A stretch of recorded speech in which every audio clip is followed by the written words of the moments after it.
I'm Victor Fernandez of Fernandez Fit, and I'm here to show you why fitness is our business. Hello and welcome once again to the Fitness is Our Business podcast, the show that helps busy professionals thrive in their demanding personal and professional lives by taking control of their health and well-being. I'm your host, Victor Fernandez. Thanks for joining me as you do each and every week. I truly do appreciate it. Now, if this is your first time listening in, welcome. I just want you to sit back, relax, enjoy the show, and maybe pick up a nugget or two of knowledge along the way. But if you've been following for a while, your second, third, fourth, umpteenth time, make sure to do me a solid and hit that subscribe button and share the show far and wide, because many more people need to learn that fitness is our business. Now, let's talk about the ultimate health challenge for busy professionals, and that's work travel. We all do it in some way, shape, or form. Some of us do it more than others. I've trained people who have essentially lived out of hotel rooms because they're always on the go with work travel. I actually had a conversation with a client just earlier this morning before recording this episode about his upcoming travel schedule as we get deeper into the fall and into the winter, basically through the rest of 2025. Really mapping out, I'm going to be here on these dates, going to be there on those dates, really looking ahead to, all right, what will I need to do? What will I need to bring? How will I need to prepare to make sure that I can stay on track with my health and well-being, even while I'm on the road? And we've gone down this road a time or two already, so he's got a good sense of that. And for a lot of people, it's tough because it's outside the ordinary.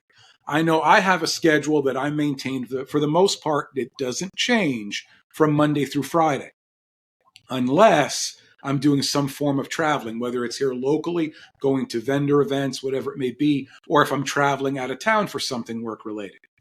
So that's what throws off somebody's schedule, so it can throw off their health and wellness schedule as well. Because airports, hotels, client dinners, flights, it feels like your whole routine gets thrown out the window. By the time you come home, you feel sluggish, maybe bloated, I know I have, and stiff, like you need a vacation from your business trip. And we know full well that your health and wellness plan has really been put on hold until you got back home. Here's the truth.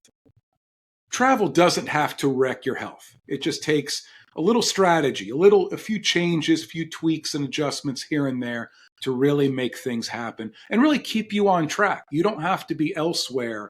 You don't have to just be home, and you can be elsewhere and still maintain your health and wellness plan. I did that over the weekend when we were RVing. We were out of town, and I made sure my plan continued going the way it needed to go. One of the things I did was I came prepared.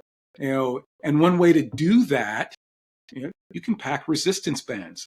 For most people, those are the first pieces of equipment, that they actually utilize because they're cheap.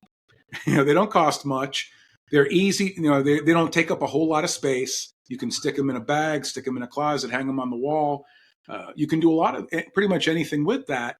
And they make for a great workout, because let's face it, work travel often can mean no gym access, or worse, a hotel fitness center that looks like it hasn't been updated since the 70s. Now, that being said, the fitness centers that I've traveled to, that I've been a part of and experienced, have gotten a lot better over the years. I know even this RV park that we stayed at over the weekend, the fitness center was actually really good. I enjoyed it. So it had pretty much everything I needed to get a solid workout in. But for a lot of places, that's not the case. You might have a dusty treadmill, hasn't seen anybody on it in forever. Maybe a bike that doesn't pedal all that well. Maybe a set of 10-pound dumbbells, and that's really about it. That's why I always recommend packing resistance bands, especially if you know in advance that the fitness center you're going to, or the hotel that you're going to, its fitness center, isn't really up to par as to what you want it to be. But bands, they weigh nothing. They fit right in your bag. And like I said earlier, they give you endless training options. I mean, you can hit a full body workout without leaving your hotel room. Think rows, presses, squats, lateral walks. My clients know those very well. It's one of the first exercises all my clients do is resistance band lateral walks. It's really a portable gym in your bag. And so there's no excuses not to invest in them and not to take you with them. All right. So hack number 2, tip number 2, if you will, hotel room workouts.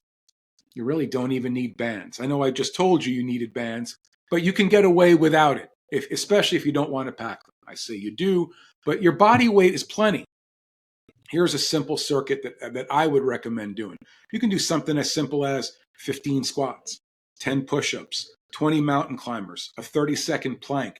Do it as a quick circuit, where you can do multiple rounds, say 3-4 rounds, or even as an EMOM, which is short for every minute on the minute, where you do those exercises in that minute, whatever time is left over, and you can shorten it to 2 movements if you want. Whatever time is left over in that minute, that's the time you rest, and then minute 2, and you go right into it as well. So you run through it, and within 10 or 15 minutes, you're going to be sweating big time. I'm telling you that right now. And you didn't have to go to a gym. There was no wasted time, just effective, efficient movements right where you are in your room. That's the beauty of hotel room workouts, is that you can turn any room, any place, any open space into a workout room. And get it done, and get it done well and in a minimal amount of time, especially if you have a busy schedule while you're on those trips. All right, tip number 3, grocery store pit stops. I'm going to shout out one of my former clients who's doing really well, Matthew Werner, because he travels a good bit in his career, and he goes to a lot of the same cities for business. So he over time, while we were working together, he would start mapping out, all right, where are the grocery stores? Where is Sam's Club? Where is Costco? Where is Walmart? Whatever it may be.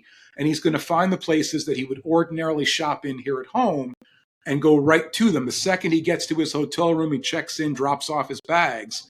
He goes right to the grocery store and grabs what he needs.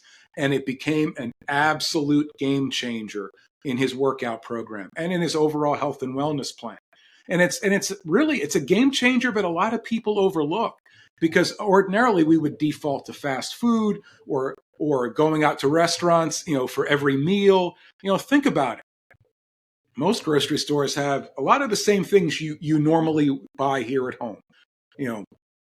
Rotisserie chicken would be a big one, as long as you pull the skin off, even though I know the skin is the tastiest part. Vegetables, pre-cut vegetables, Greek yogurt, hard-boiled eggs. Simple, real fuel and food that fuels you without the heavy, greasy crash of airport fast food or just restaurants in general.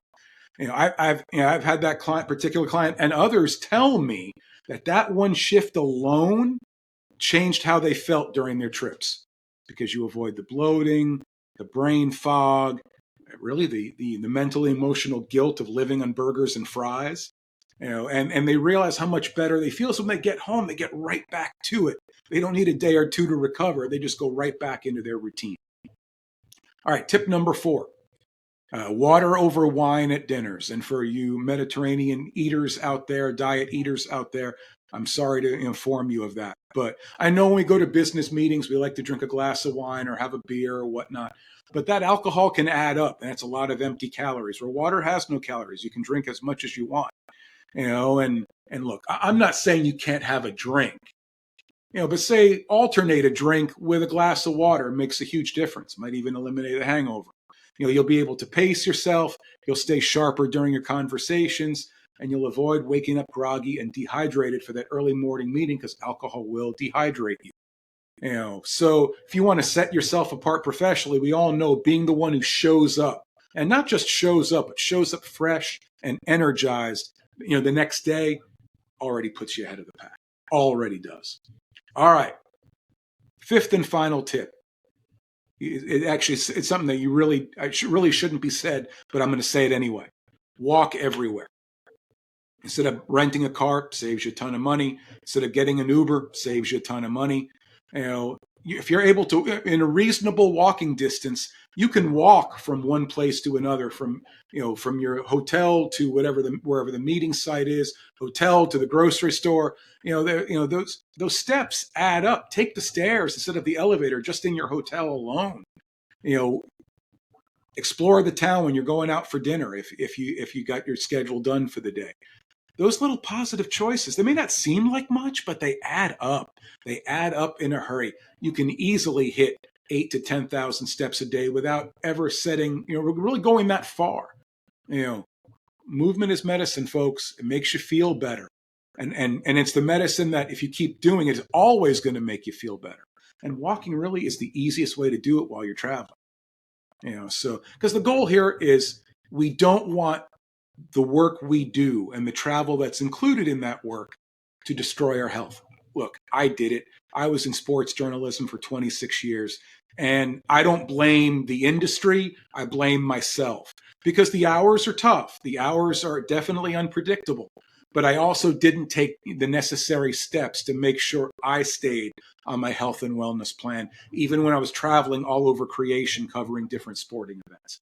I loved it. I got to meet a lot of great people, interview a lot of great people, watch a ton of great sporting events. But it really took a toll on my health and fitness over the years. And it's one of the primary reasons why I got out of it. And again, I don't blame the industry. I blame myself for allowing it to happen.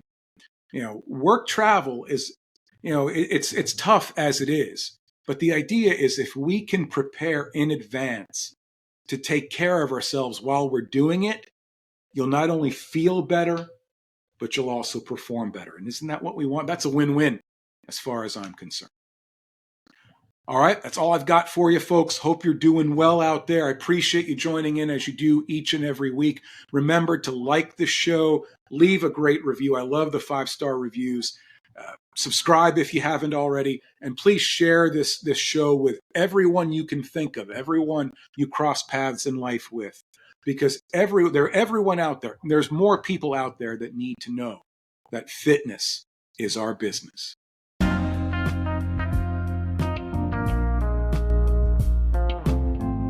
Thanks so much for listening. I hope what we've shared on this show truly resonates with you.